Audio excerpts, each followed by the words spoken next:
Today, we're going to be talking about choosing the right leather thickness for some of the most common leather projects.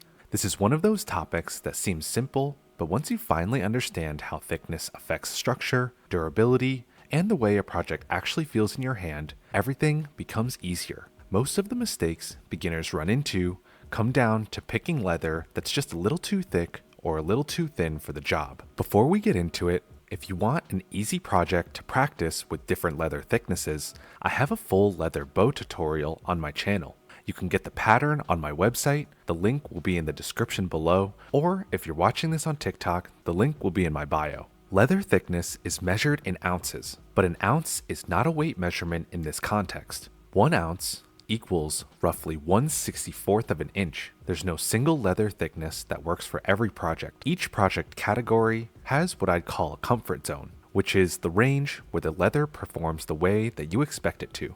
When you use leather that's too thick, folds fight you, edges stack too tall, and the entire project feels too bulky. When the leather is too thin, the structure collapses, the stitching sinks, and the project feels cheap even if the craftsmanship is good. Today, I'm breaking down the most common projects and the exact thickness ranges that consistently work the best. The first project I want to talk about is the most common, and that's wallets. Wallets are one of the most sensitive projects when it comes to thickness. A difference of 1 ounce can completely change the final look. Most wallet makers stay between 2 ounces and 4 ounces. I personally land around 3 ounces for almost everything because it allows the layers to stack cleanly without creating a brick. If your card slots are hard to switch through or the folds refuse to lay flat, the leather is too thick. If your edges feel soft, tear easily, or curve inward when you burnish, the leather is too thin. Bifold wallets, minimalist card holders,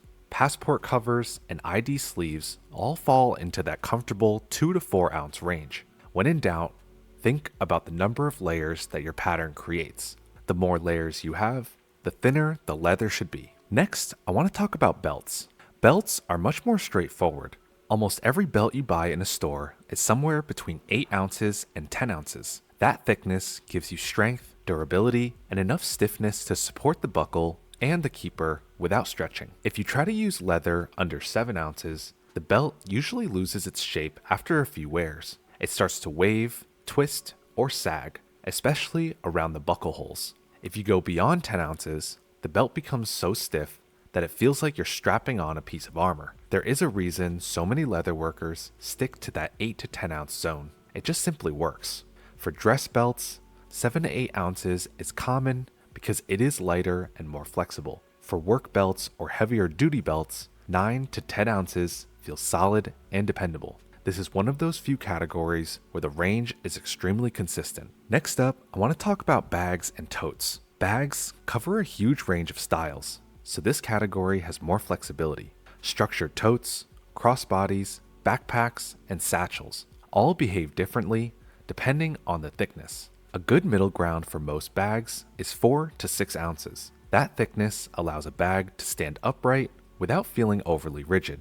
It also handles stitching well and gives you a nice balance between weight and structure. If you want a softer, slouchier tote, 3 ounces creates that effect naturally. It is lightweight and beginner friendly. If you want clean, boxy edges or a defined silhouette, you can go up to 7 ounces. Just know that the heavier the leather is, the harder it becomes to stitch through and the heavier the bag will feel. For most people, the 4 to 6 ounce zone is the sweet spot. Next up, I want to talk about straps. Straps are all about strength because they carry weight.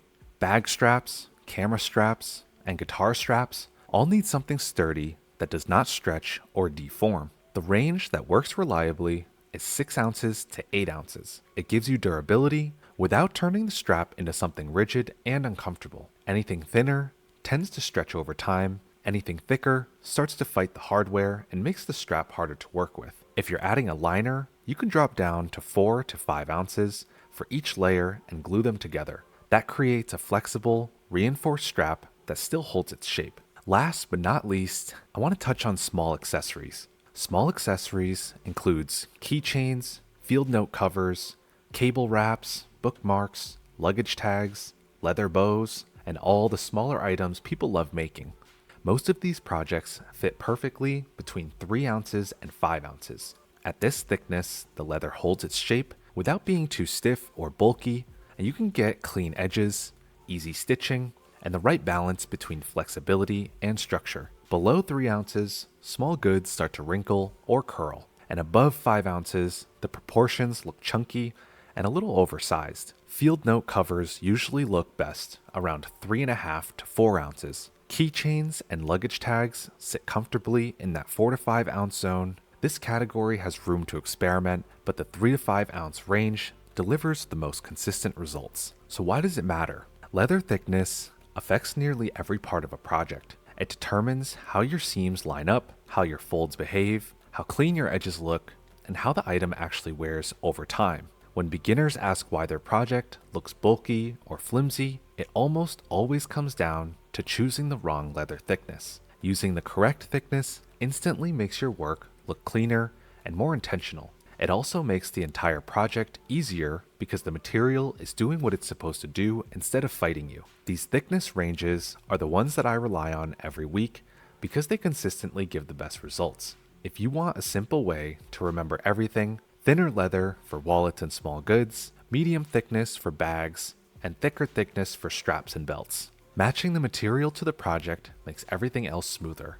Let me know in the comments what leather thickness you use the most and what projects you prefer it for. And make sure to subscribe if you want more leather working videos just like this. As always, thank you so much for watching, and I'll see you in the next one.